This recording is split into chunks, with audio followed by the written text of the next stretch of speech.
আসসালামু আলাইকুম দর্শক, আশা করি আপনারা সবাই ভালো আছেন। আমরাও ভালো আছি। আজকে আম্মু গরুর মাংস পাতলা ঝোল রান্না করবে, তাই এখানে সব মশলা নিয়ে নিয়েছে রান্না করার জন্য। আর সেখানে একটু আলু ভেজে নিয়েছে আর গরুর মাংস যে মশলাগুলো কষিয়ে নিয়ে গরুর মাংস দিয়ে দেওয়া হয়েছে। এখন এর মধ্যে গরুর মাংসগুলো নেড়ে চেড়ে নেওয়া হবে। এখানে আম্মু আমার ভাইয়ের জন্য একটু ওই যে ফ্রোজেন সমোসা যেগুলো পাওয়া যায়, চিকেন সমোসা, ওগুলো রান্না করছিল। আর এখানে গরুর মাংস রান্না হচ্ছে। এখানে আলুটা ঢেলে দিল।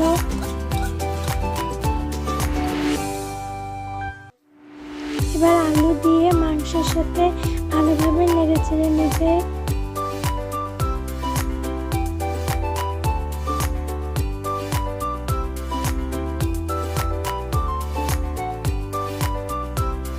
এবার এখানে যে পানি দিয়ে দিল।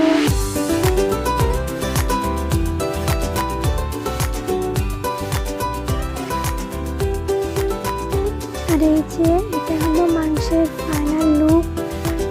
তো মাংসটা আমাদের রান্না করা প্রায় শেষ। এখন এই পর্যায়ে আমরা একটু গরম মশলা দিয়ে দেবে, এতে টেস্ট ভালো হয়। আমরা দুপুরে গরুর মাংস দিয়ে ভাত খেয়েছি, অনেক মজা হয়েছিল। আশা করি আপনাদের আমাদের ভিডিওটি ভালো লাগবে।